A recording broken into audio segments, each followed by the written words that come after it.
پاکستان کے مستقبل کے بارے میں کہہ رہے ہیں غزوہ ہند کا بھی کوئی تذکرہ ملتا ہے. دیکھیں غزوہ ہند کے بارے میں حدیث ہے کہ نبی صلی اللہ علیہ وسلم نے فرمایا اصابتان من امتی احرزہم اللہ من النار, میری امت کے دو گروہ ایسے ہیں جن کو اللہ جہنم کی آگ سے بچائے گا.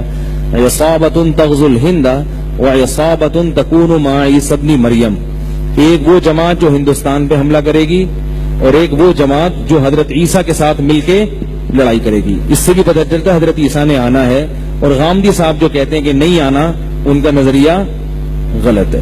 ٹھیک ہے. اب جو ہندوستان کا جس کا حدیث میں تذکرہ آتا ہے وہ اس میں پاکستان بھی داخل ہے, کیونکہ نبی صلی اللہ علیہ وسلم کے دور میں جو ہندوستان تھا وہ کیا تھا, پاکستان بھی.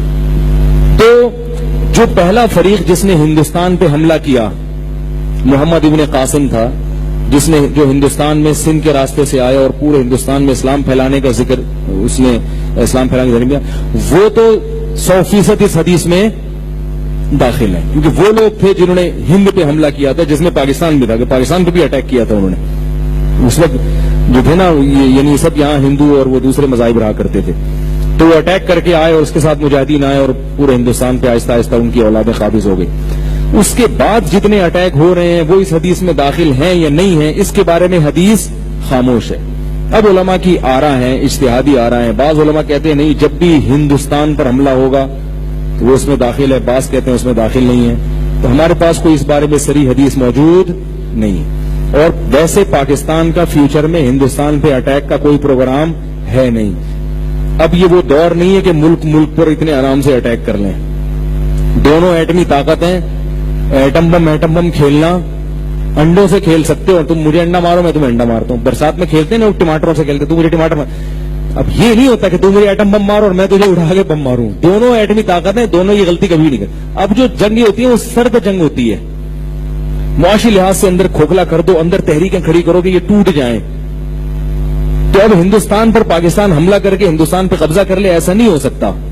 اسباب کی دنیا میں یہ نہ پاکستان کرے گا اور نہ انڈیا ایسی حماقت کرے گا کہ پاکستان پہ حملہ کرے.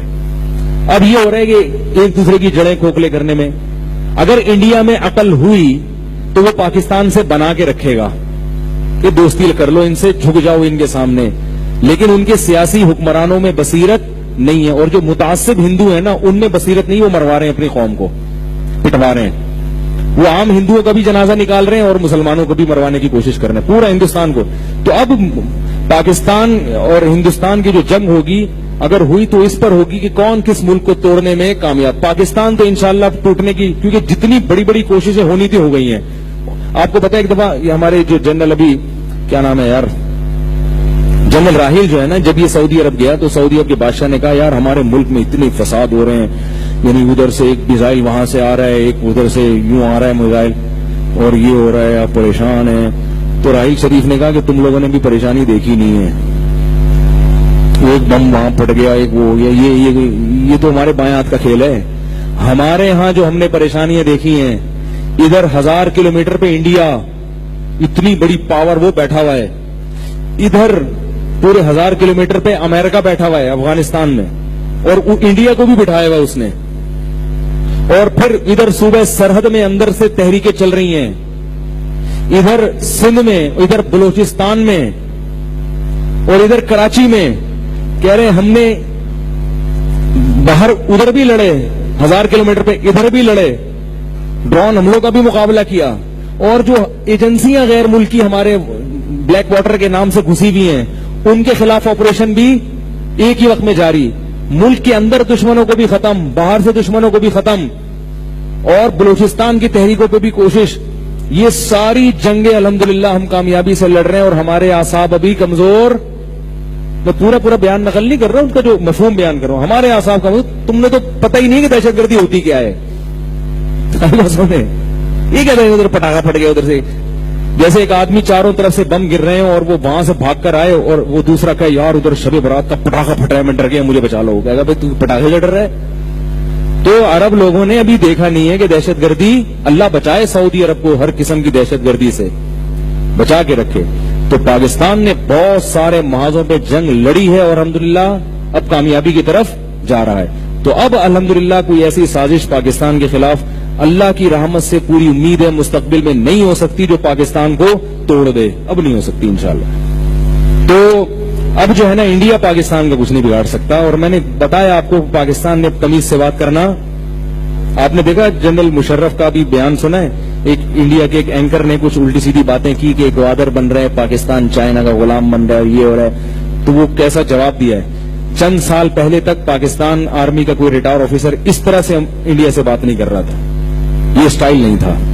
اب پاکستان کی ٹون الحمدللہ, بھائی جب آپ محلے کے دادا بنتے تو آپ کی ٹون چینج ہو جاتی ہے.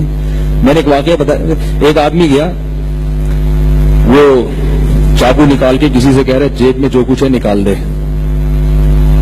اس نے جیب سے بندوق نکال لی. جیب سے کیا نکال لیا؟ بندوق.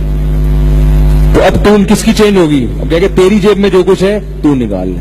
تو ابھی تک انڈیا پاکستان کو اس طرح کی باتیں کر رہا تھا. پاکستان بیچارہ تھوڑا سا سہما, کیونکہ پاکستان کے اپنے مسائل تھے, ادھر افغانستان میں مسائل, ادھر اندرونی مسائل, ہر طرف سے اندر خفیہ ایجنسیاں گھسی ہوئی ہیں.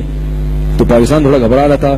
اب الحمدللہ پاکستان کی ٹون, اب پاکستان نے تمیز سے بات کرنا چھوڑ دی. پاکستان کہہ رہے اس سے ہم تمیز سے بات کریں گے جو ہم سے تمیز سے بات کرے گا. وعلیکم السلام اس کو کہیں گے جو ہم کو السلام علیکم کہے گا. یہ الحمدللہ ایک حقائق ہیں. تو بہت ساری نا امیدی کی باتوں میں امید کی باتیں بھی الحمدللہ بہت ساری. اللہ تعالی ہم سب کو سمجھنے کی, عمل کی توفیق عطا فرمائے. اور ہمارے فیڈ بیک فارم ضرور بھر کے جائیں بھائی, آپ لوگ واٹس ایپ پہ نام بھی لکھوا دیں اپنے. اللہ تعالیٰ پاکستان کی بھی حفاظت فرمائے, ہماری حفاظت فرمائے, اور ہمارے ملک کو صحیح معنوں میں اسلامی ریاست بنائے. جو لوگ بھی اس ملک کو اسلامی ریاست نہیں بننے دیتے, اللہ ایسے لوگوں کو ہدایت دے. اگر وہ ہدایت کے قابل نہیں ہیں تو اللہ ایسے لوگوں کو ہمارے راستے سے ہٹا دے. سبحان اللہ و بحمدہ, نشہد ان لا الہ الا انت نستغفرک و نتوب الیک.